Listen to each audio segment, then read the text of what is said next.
In the name of Allah, the most gracious, the most merciful, I bear witness there's no God but God, and Prophet Muhammad is his slave and messenger, and I seek refuge in Allah from the rejected Satan. I'll be discussing about Imam Mahdi and how he'll bring about world peace, harmony, balance, and abundance in the globe, bringing about bliss on earth. And I've somewhat discussed this in previous videos. I've always mentioned to do what Allah makes lawful and staying away from the unlawful things that Allah forbids. And that's how Imam Mahdi is going to bring about this world peace, harmony, and balance and prosperity. But I'm going to really take a deep dive into this. This is a very, very important thing to understand. So we're going to go right into it. We're going to go right into the Quran. We're going to go to chapter 6, verse 38. There is no terrestrial creature that crawls in the earth, nor a bird that flies with its two wings, but they are all creatures like you, all subject to the divine laws. We have neglected nothing in this perfect book of law, the Quran. Then to their Lord shall they all be gathered. So, a real important thing to take out of this verse is that we are all the creatures that Allah created, all the crawling ones, all the flying ones, all of us, we are all subject to the divine laws. And the Quran is the perfect book of law, also known as the book of bliss, because if you implement these divine laws, we will experience paradise on earth. We will experience a highly blissful experience. And I've experienced high levels of bliss by living these laws that Allah prescribes in the Quran. And that is how Imam Mahdi will bring about world peace, harmony, and balance, and heaven on earth, paradise on earth, a blissful state worldwide, globally, is by doing what Allah makes lawful and staying away from the unlawful things that Allah forbids. It's very simple. Now, to understand divine laws at a deeper level, we have to understand that these laws are eternal. They are forever.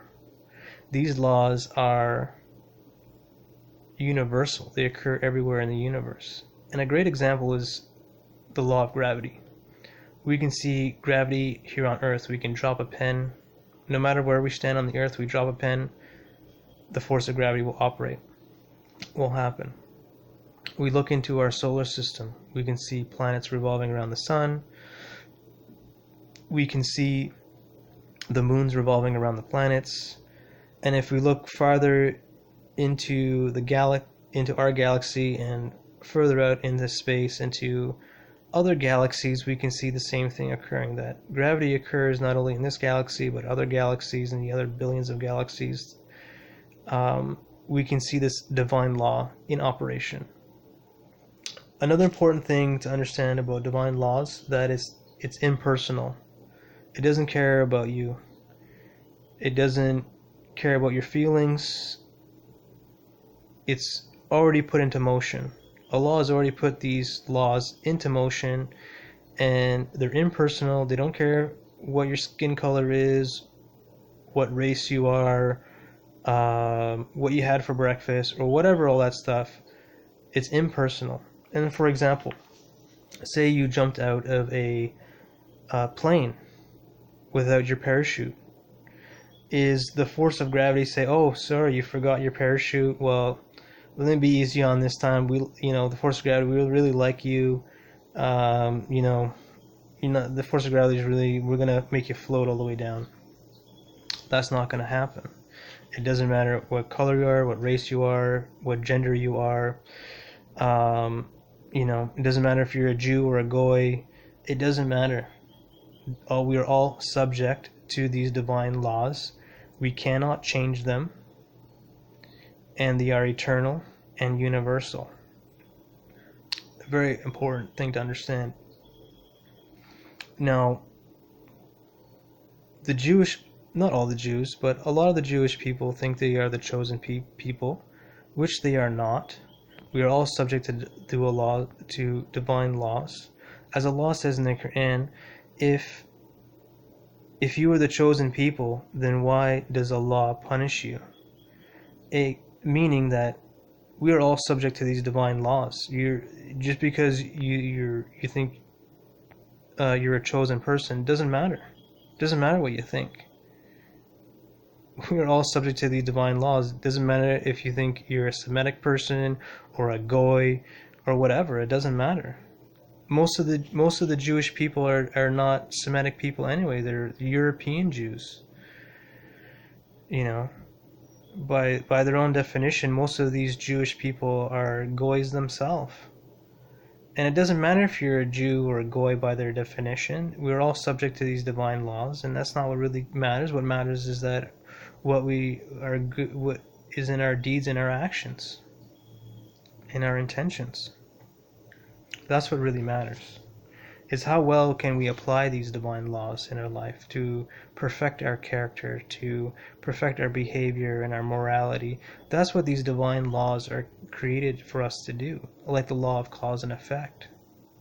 If you do good unto others, well, you'll be rewarded with good. If you do bad unto others, then you'll taste a part of that evil, as Allah says in the Quran.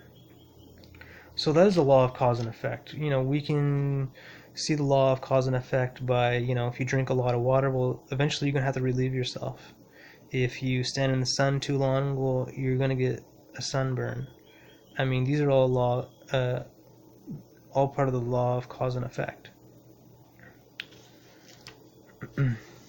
So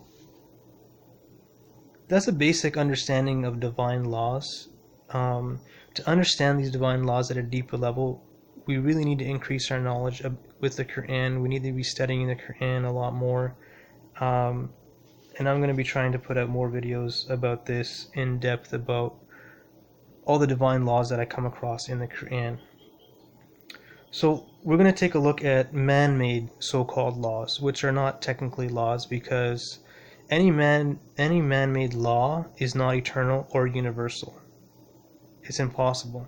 Man has only existed for a short period on this earth, and this universe has existed before even man was created. So there's no way that any man-made law is eternal or universal. So every legislation that's put into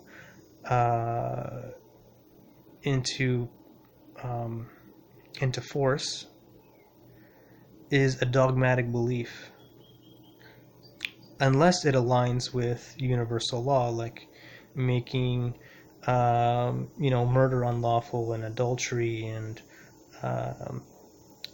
things like stealing and backbiting and things of this nature. Like, these are all unlawful things that Allah prescribes for us not to do. But as we look here, the majority of legislation that's passed in countries are not universal, or not even aligned with universal law. But all of them are not laws. These are just dogmatic beliefs.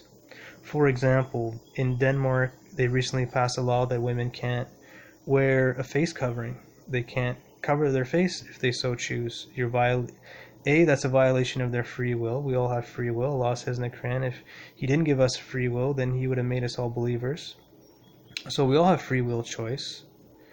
And the women wearing the niqabs are actually in line with universal law, because Allah prescribes moral dress for men and women, for us to dress modestly.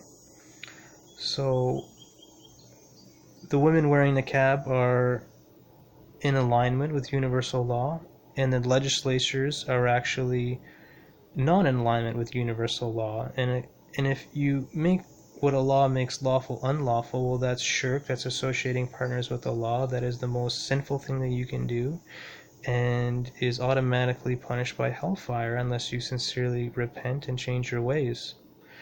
So the vast majority of legislators in the world are committing shirk. They're associating partners with Allah, which is the most sinful thing that they can possibly do.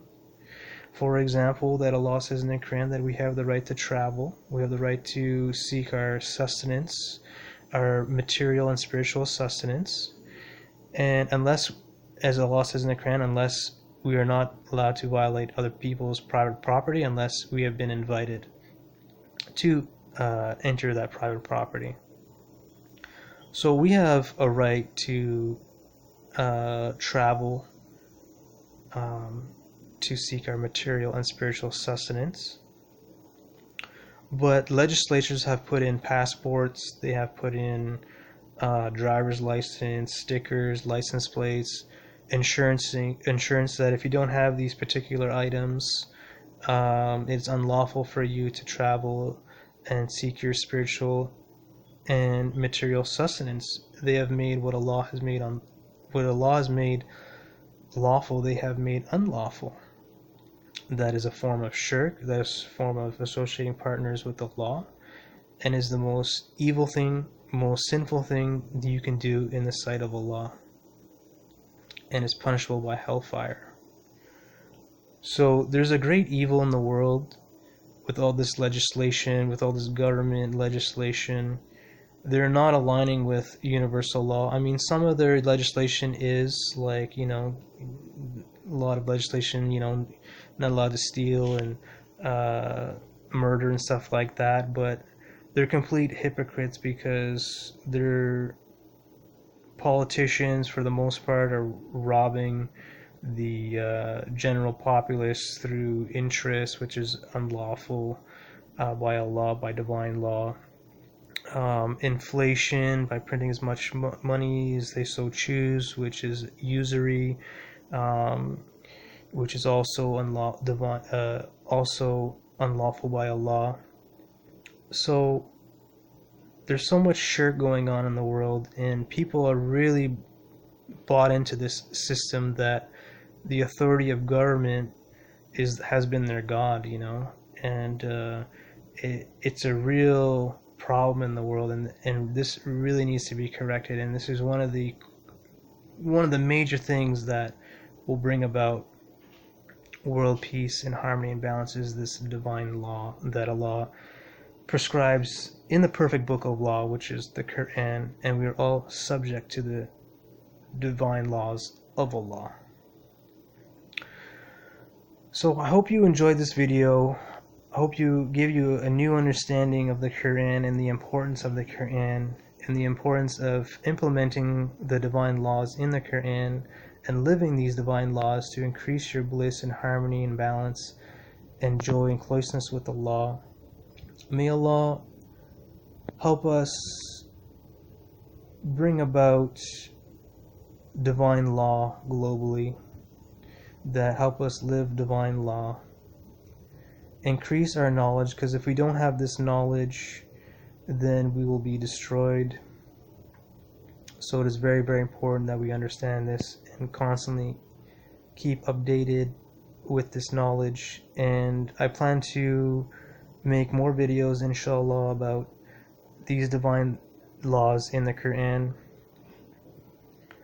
So may Allah protect all the believers, may increase our light and closeness with Allah. I hope you enjoyed this video, and may the peace and blessings of Allah be with you. Thank you.